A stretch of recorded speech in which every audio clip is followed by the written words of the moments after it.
pagi Soli Soliha, bagaimana kabar kalian hari ini? Semoga senantiasa sehat selalu.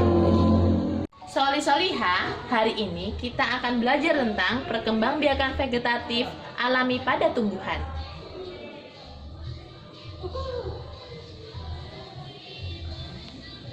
Tujuan perkembangbiakan vegetatif pada tumbuhan adalah untuk mempertahankan kelangsungan hidup jenisnya.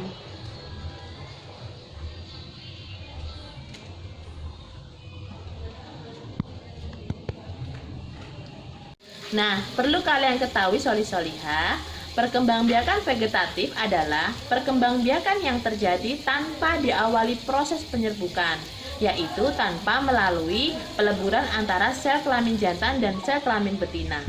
Nah, sedangkan vegetatif alami itu sendiri adalah perkembangbiakan vegetatif tanpa campur tangan manusia.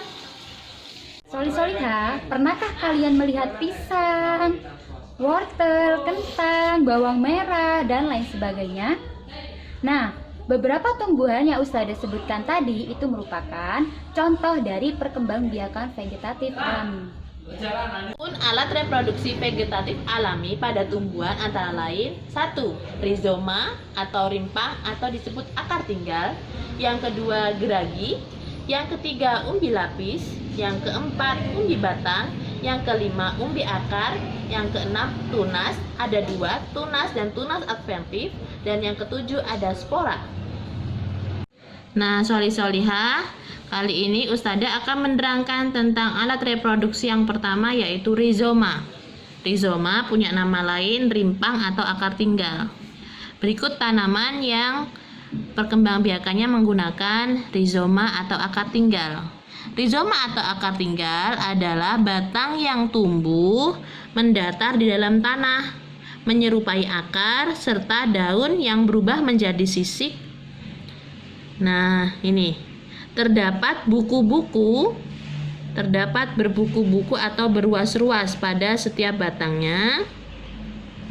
Kemudian berubah menjadi sisik, di mana nanti di setiap sisik ini akan tumbuh menjadi tumbuhan dewasa. Soli Soliha, itu adalah pengertian dari rizoma. Adapun contoh tanaman-tanaman yang tumbuh dengan akar tinggal atau rizoma, yang pertama ada kunyit, kemudian ada jahe, ada lengkuas. Tanaman lain yang bisa kalian temui contohnya ada kencur dan juga ada rumput teki. Nah, selanjutnya yang kedua adalah umbi lapis. Umbi lapis merupakan lapisan daun berdaging dan berfungsi sebagai makanan cadangan. Nah, umbi lapis merupakan kombinasi dari daun, yaitu pelepah daun yang bertumpuk dan berlapis-lapis, di mana nanti mengalami penebalan, lunak, dan berdaging. Nih, Ustazah contoh buka ya.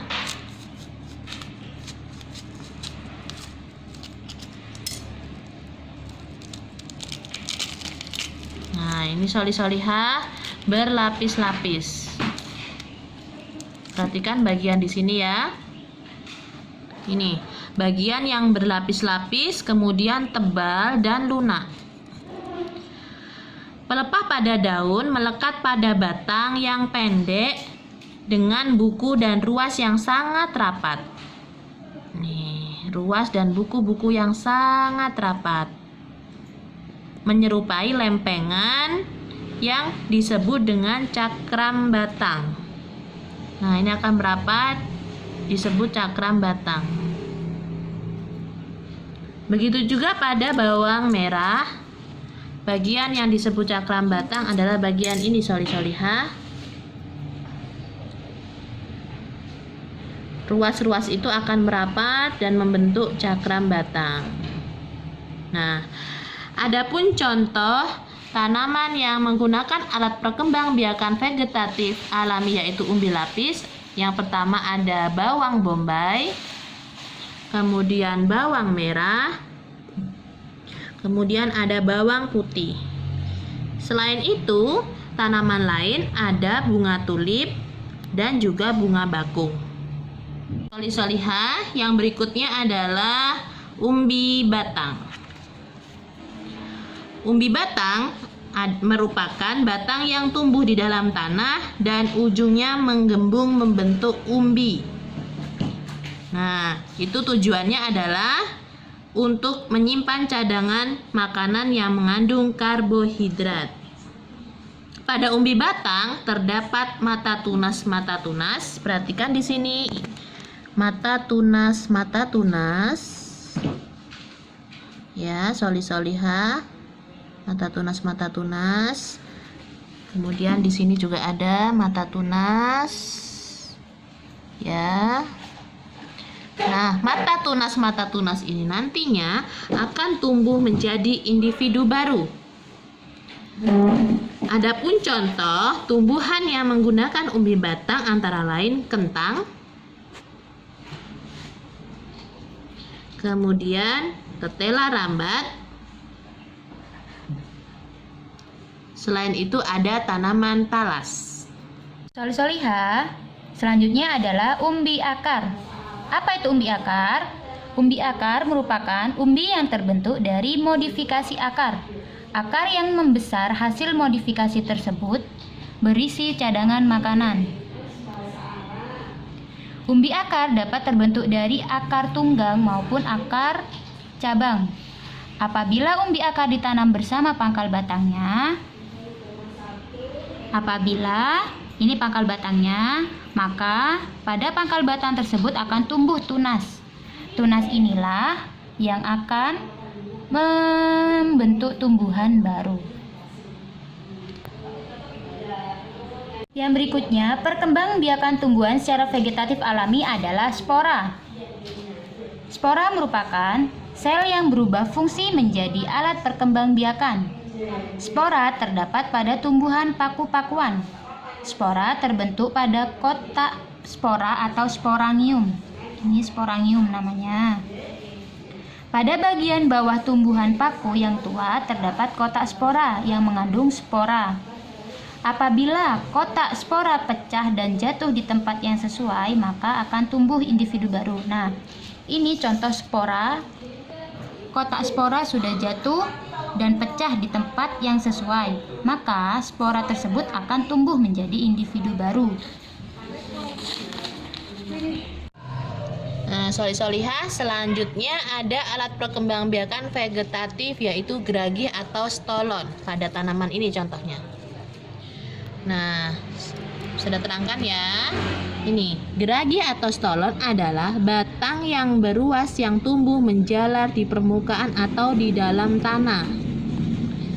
Dari tanaman induk akan membentuk geragi atau stolon yang akan tumbuh tunas, di mana di bagian bawahnya akan tumbuh akar serabut. Nah, setelah tunas itu nanti jauh dari induknya, ujung geragi akan membelok ke atas dan tumbuh menjadi tumbuhan baru.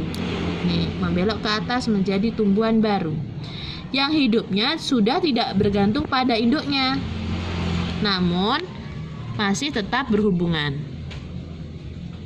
Nah, selanjutnya selain tanaman ini, soli-solihah, selain tanaman rantai emas, ini namanya rantai emas, ada tumbuhan lain yang menggunakan geragi seperti semanggi, pegagan, stroberi, dan buah arbei. Yang berikutnya, perkembangbiakan vegetatif alami pada tumbuhan adalah tunas adventif. Tunas yang tumbuh dari organ selain di batang disebut tunas adventif, yaitu pada cocor bebek. Cocor bebek membentuk tunas adventif pada ujung-ujung daun. Jadi, ini merupakan tunas adventif yang akan membentuk individu baru. Ketika ini jatuh, maka akan membentuk individu baru.